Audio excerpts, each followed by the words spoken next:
There's a multi-billion-dollar industry built on one single lie: that you are broken. And today, you'll discover exactly why that lie is a scam. Have you ever seen that person?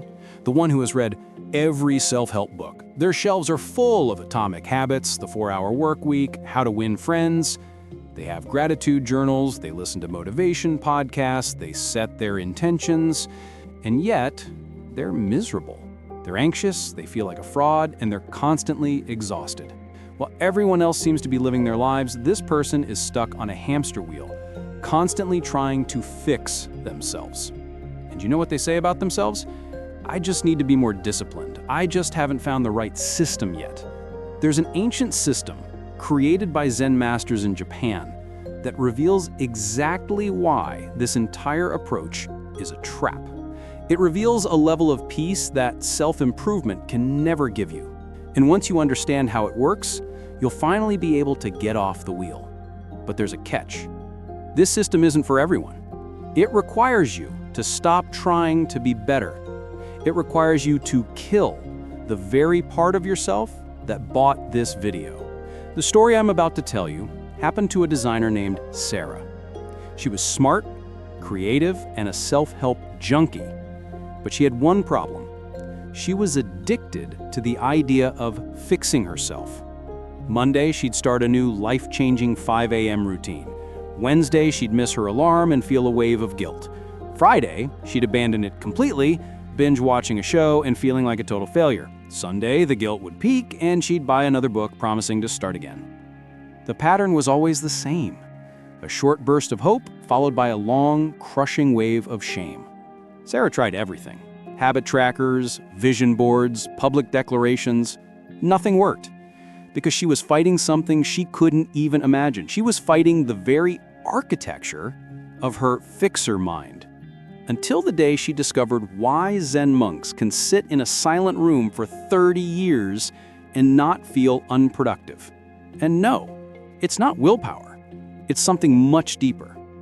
And it reveals the self-help industry as the scam it is. In a Zen monastery, a monk isn't trying to be happy. They aren't optimizing their mindset or hacking their productivity.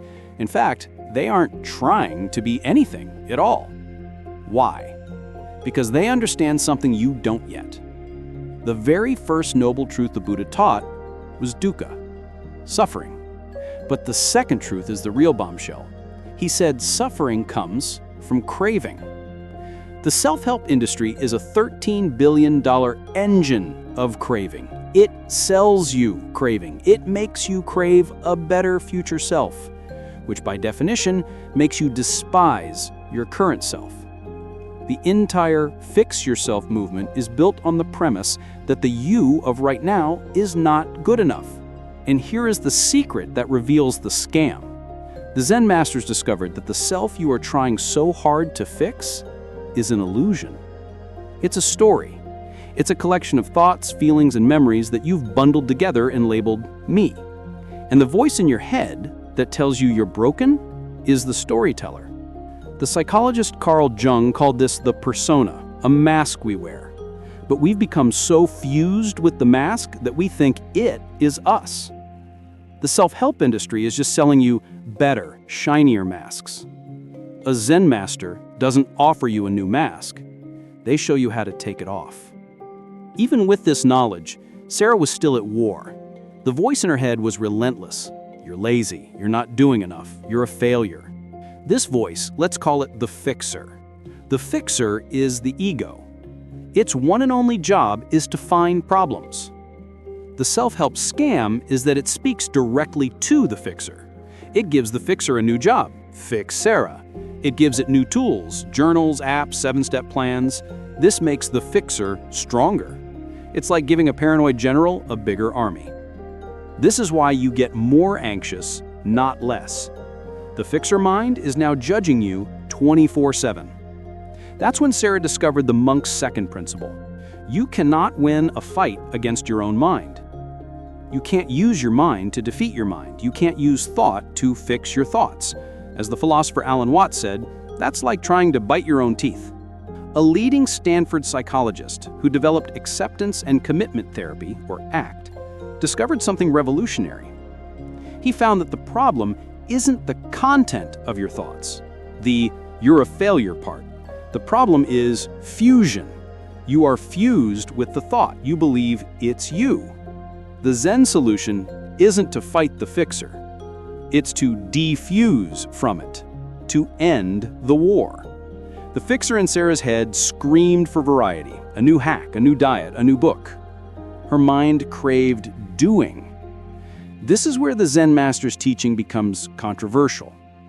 The one way is to do nothing. This practice is called Zazen, or just sitting. This isn't meditation to visualize success or clear your mind. This is meditation to crash the system. Sarah's first week was hell. She sat for 10 minutes. The fixer went into overdrive. This is stupid. You're wasting time. You should be making a to-do list. You're doing it wrong. But the instruction wasn't to silence the fixer. The instruction was just to watch it. For the first time, Sarah didn't obey the voice. She didn't argue with it.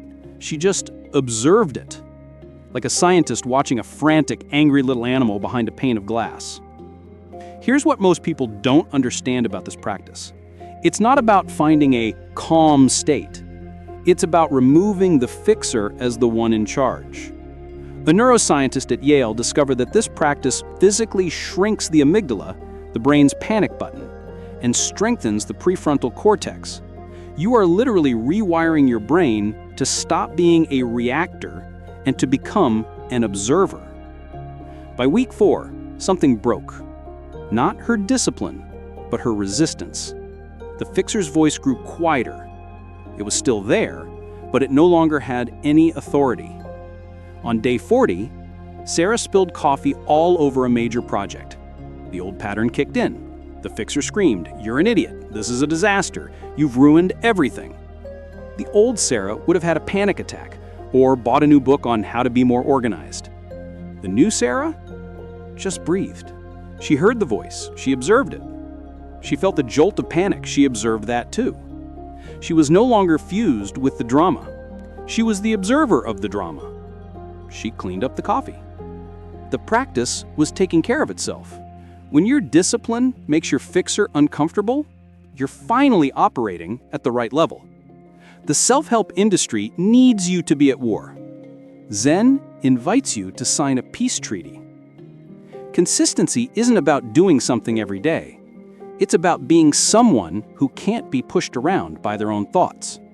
When you implement the Zen master system, seeing the fixer, dropping the war, and just sitting, you're not just changing habits, you're reshaping your identity. You stop being someone who is broken and needs fixing, and you become someone who is whole and is just living. The question remains, are you ready for this level of transformation? Because it's not about improvement, it's about death and rebirth. The death of the self that was never good enough, the birth of the self that was never broken. The self-help scam won't make you a better person. It'll just make you a more anxious person. The Zen master's view will make you a different person. Someone who will look at the self-help aisle and think, that's not for me. And when you get there, you'll know you finally found what you were looking for.